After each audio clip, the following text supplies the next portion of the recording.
ఎలుగురాతి బండ వాళ్ళ ఊరి పేరు. తెమ్ముల బండ నుంచి ఎలుగురాతి బండ వరకు రోడ్డు కావాలని అడిగితే మా ఊరికి రోడ్డు కావాలని అడిగాడు. అడిగిన వెంటనే పవన్ కళ్యాణ్ గారికి చెప్పాను.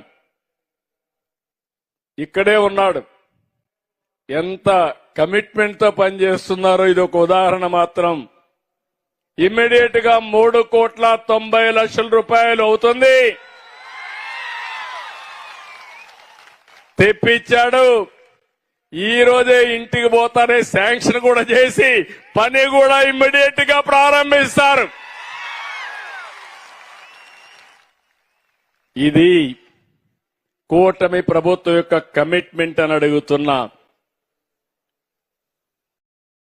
ఇలాంటి ప్రభుత్వం ఉంటే మా మీద విమర్శలు చేయడానికి కూడా చాలా మంది వస్తానే ఉంటారు. నేను ఒకటే మిమ్మల్ని అందరినీ కోరుతున్నా,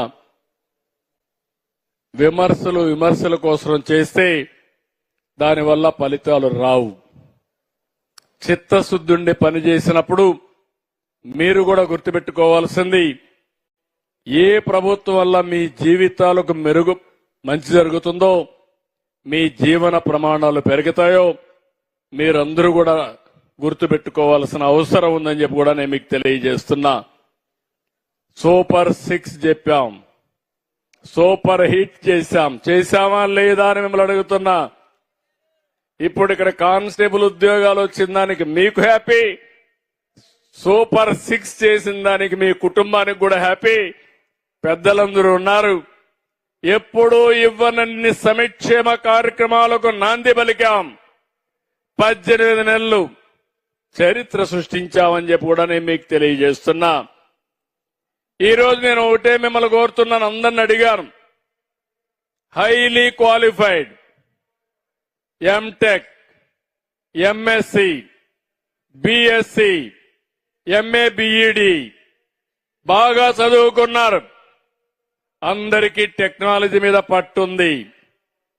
నేను ఒకటే మిమ్మల్ని అందరినీ కోరుతున్నాను, ఎన్నోసార్లు చెప్పాను, ఒకప్పుడు మనందరం హార్డ్ వర్క్ చేసేవాళ్ళం. ఇప్పుడు హార్డ్ వర్కే కాదు, స్మార్ట్ వర్క్ చేయాల్సిన అవసరం ఉంది. పోలీస్ వ్యవస్థకు మీకు ఒకటే విజ్ఞప్తి చేస్తున్నా, ఇందులో మీరు చూడాల్సింది ఇన్విజిబుల్ పోలీస్ కనపడకూడదు, విజిబుల్ పోలీసింగ్. మీది మూడో నేత్రంగా ఉండాలి. ఎవడైనా తప్పు చేస్తే చొక్కా పట్టుకోవాలి, మీరు కనపడకుండానే ఆ పని చేసే శక్తి సామర్థ్యం మీకు రావాలని మనస్ఫూర్తిగా ఆకాంక్షిస్తున్నాను. ఈరోజు సింగపూర్ ఉంది, రోడ్లు ఎక్కడ పోలీసులే కనపడరు. మనం అందరం అనుకుంటాం ఎవడో కనపడలేదు కాబట్టి దారి మళ్ళిచ్చిపోదాం, రాంగ్ రూట్ లో పోదామని. రాంగ్ రూట్ లో పోతానే చొక్కా పట్టుకునే పరిస్థితిలో ఉంటారు. ఎయిర్పోర్ట్ లో చూస్తే ఎవడు పోలీసే ఉండడు, ఎక్కడ చూసినా నిఘా కేంద్రాలు ఉంటాయి. ఎవడన్నా తప్పు చేస్తే 2 నిమిషాల్లో పట్టుకోవడమే కాదు, తప్పు చేసిన వాడు మళ్ళా కనపడడు. అలాంటివన్నీ చేసే పరిస్థితికి వస్తున్నారు.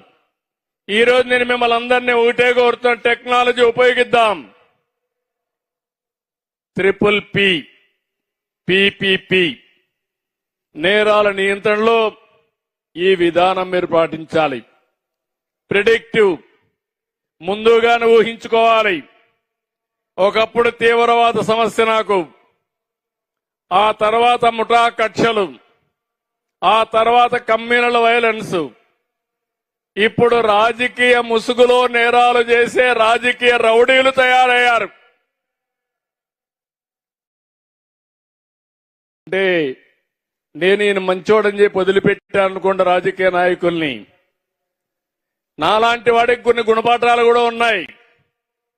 పోలీసు వ్యవస్థ కాబట్టి మీకు చెప్తున్నాను, పోలీసు వ్యవస్థ ఎప్పటికప్పుడు అప్రమత్తంగా ఉండాలి, జాగ్రత్తగా ఉండాలి.